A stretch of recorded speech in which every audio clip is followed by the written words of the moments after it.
Alright, what's going on YouTube? We back with another video. So today we're going to be pretty much going over the differences between a 3.7 and a 3.0 Q, and if you're looking to buy one, like things that you should watch out for. So I got my boy JL right here, you know what I'm saying, in the cut. Yeah. This is his Q50. Just tell us a little bit about it, and you know what I'm saying, anybody who wants to get a Q50, like what should they look out for, or like why did you get a 3.0 over a 3.7?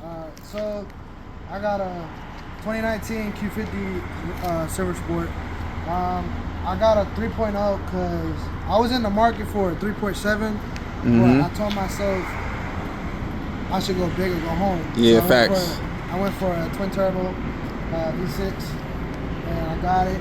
I have AMS intakes, and I got a custom straight pipe. I did my muffler. I took out my muffler and my resonators. I still got my cats. You need to get rid of them. No, I still have them. I got the car came with the sequentials.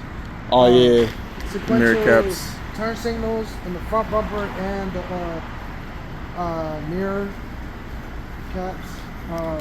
Pretty much, to be reliable and be in the safe side, I will go for a 3.7 Q50, but don't look for a Q50 that has DAS. So if if you look for learn DAS, from me. Yeah, learn from him. But get a Q50. It doesn't matter if it's a Red Sport, but when you look at it, ask the dealer if it has DAS, because if the DAS goes bad, expensive as fuck. You're gonna be paying more what the car is worth. Exactly. So look for a Q50 that does not have DAS. On the 3.0s, they don't have DAS, so that's a good thing. But if I think the Red Sports do, if you get the proactive package, like the high. Okay, yeah, the 400, yeah. Yeah. But if you're looking for a 3.0, look for a 20 and 19. Supposedly they say 2018 and up, but to be in the safe side, look for a 2019 and up. Turbos. Yeah, I just want to say, I already blew my motor, and I already got another second motor on it. It's not bad. It's just, I push it, but I like to cruise, just calm. Yeah. You know, pretty much. I mean, I got a whole list for this car to make it quick or make it look good. Pretty much. I mean, right now I'm in the market for a 3.7 or a 3.5, either or. That's like a daily. Yeah, hell yeah. But reliable daily. Yeah, but for a foreign car and you're not gonna daily it as much, I'll go for a 3.0. Yeah, you tune the shit, get 500 horsepower instantly. But if you're using it as a daily, and obviously you're gonna be pushing it, go for a 3.7. Keep it reliable. Yep. Only thing that went out or went bad on my 3.7 is the infamous valve body. You know what I'm saying?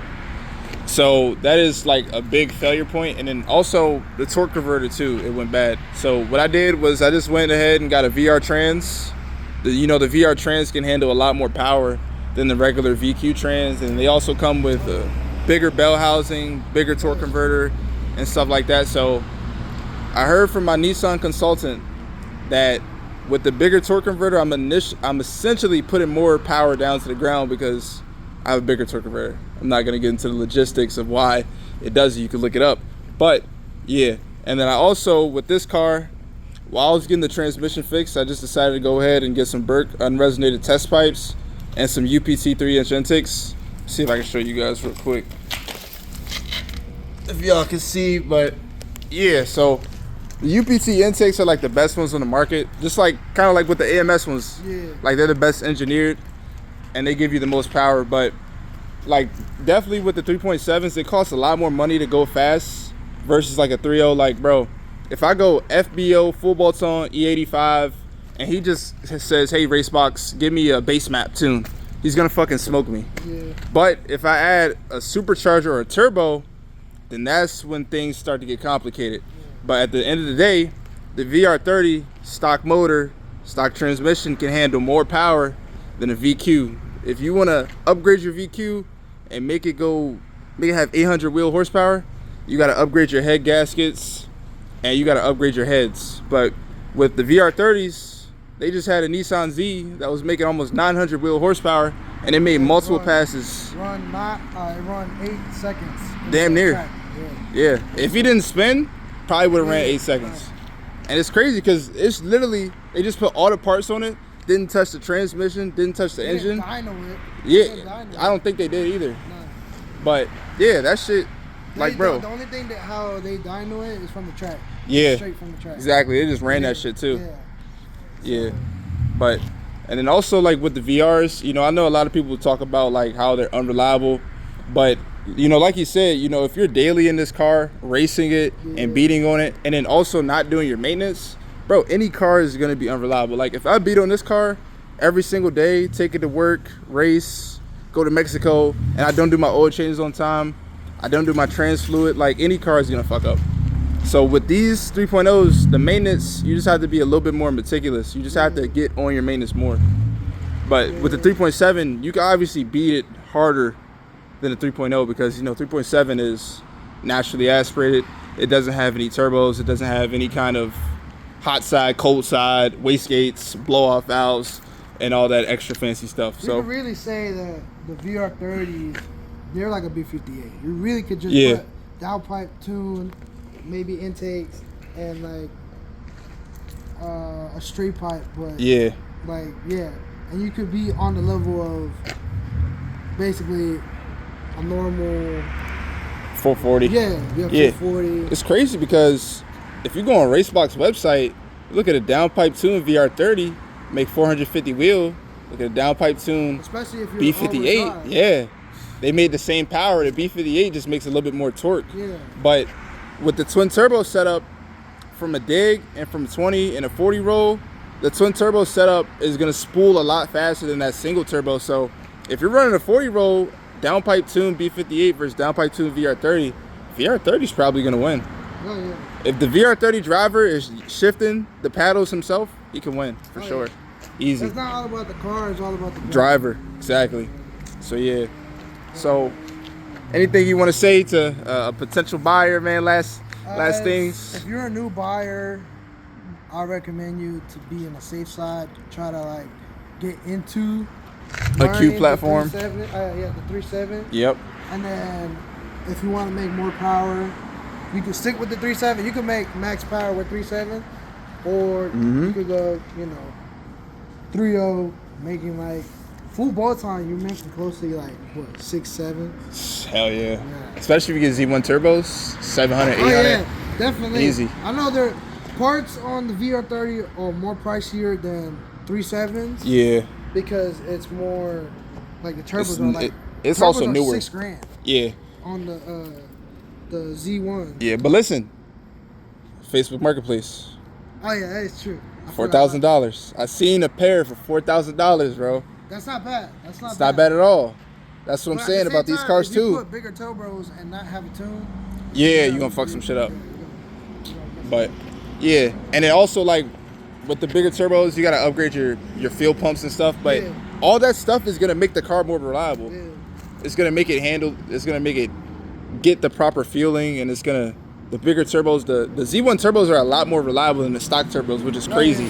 Yeah, most definitely. Like, bro, have you ever seen anybody on Z1 turbo say, "Oh my God, my motor blew up," or some shit like that? I never heard it. Even though the VR30 has high mileage, and they put Z1s, it's not gonna blow. It's not gonna. Exactly. Because the design of the Z1s is just it's a good design. But it's like saying, either way, you can put good parts on the VR30, but at the same time, you gotta find a good tuner. Exactly. Tuner or tune. Yeah, don't use no fucking JB4. JB4, bro. Those are gonna make your motor, turbos, trannies go out. Yep, exactly. Quick. And then people will get a JB4 in their Q50, and then, oh my God, my motor blew. Bro, JB4 overboosts the turbos. Yeah. That's exactly why. Exactly. Yeah. Like, come on now. And so it's not even optimizing. JB4 is like, it's like just a quick tune to win a race, and then you just take it off. Yeah, I know. But to be reliable, and obviously it's going to be pricey, but I recommend more is race back. Yeah, exactly. Race all the way. Custom Race tune back for sure. all the way. Yeah, because I heard somebody break it down with the JB4 is JB4 is just tricking the car to up the timing and up the boost. So like if you're tricking the car to do something, like what if you trick it too hard? Yeah. Fucking send a rod to the moon or some shit. Motors, what, $5,000? Yeah. Training, maybe like 2. I got my training for 600. 41,000 miles. Yeah. Facebook Market or Hell shops. Yeah. Pretty much. It's just a good car. Yeah, really. That's what I'm saying. I think it's the best car for the value. Oh yeah. Like if you 100%. You're making like 3, 4 maybe, and in the market they're like 20 grand. That's what I'm saying. Like honestly, for a good price. They could come at us in the comments, bro. But if somebody just handed me 20 grand and said buy a car, I'm either getting the 3.0 or I'm getting a 3.7 Q50. Simple as that. Because for one, a fucking N55 335i doesn't look as good as this. Not as fast as this. Doesn't look as good as this. With the downpipe and tune, it might be faster, but once I add boost, 335i just doesn't compete. And you can say Genesis 3.8, anything like that, it's just not as good, bro. No. And then also people talk about the interiors, bro. I've rode in BMWs, Mercedes, Audis, Porsches, all top of the line cars. And one thing I can say about Infinity's interior is that the quality and the materials have held up like really well. So the thing about Infinities though, every single sports car, like you could look at Dodge or what else, like any other like cars that are sports. Yeah. These Infinities are more like luxurious from the inside, That's but what I'm sporty saying. from the outside. Exactly. Yeah. So you could really say that they're luxurious from the inside if you keep maintain it and everything. Exactly. It would look good. But obviously, cosmetics on the inside. You put stars. Yeah, exactly. Ambient lighting. Yeah, it's gonna make it double. And it's not expensive to do that either. So like, you know what I'm saying? Like, you can really like pick and accessorize like what you want to do. So, and with a lot of cars, you can't really do that. So yeah, but like if I could do it all over again, bro, I honestly might get a 3.0. Like if I could go back in time and rebuy my car. But either way, I did a quarter mile test run. I did like 12.3. Stock. That's stock. Damn. That's stock. But downpipe tune, I'm pushing maybe like 10. 11. 11. You know who Project is? Yeah. Oh, I'm in the video.